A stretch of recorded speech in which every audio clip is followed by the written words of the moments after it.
si pa thi san za la ki pa na i vang phao ve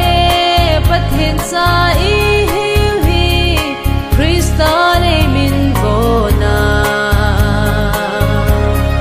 ki pa na kim chu a na to hi o thi san lu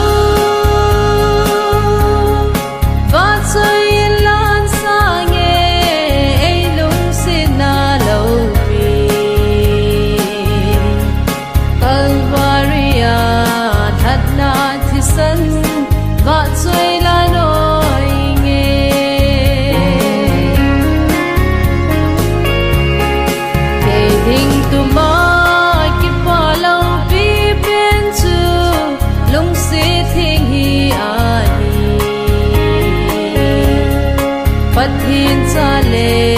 anna to hi na zo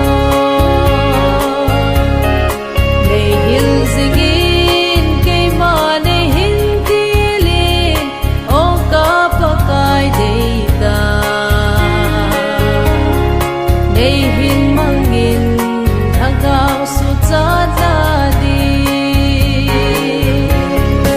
o thi san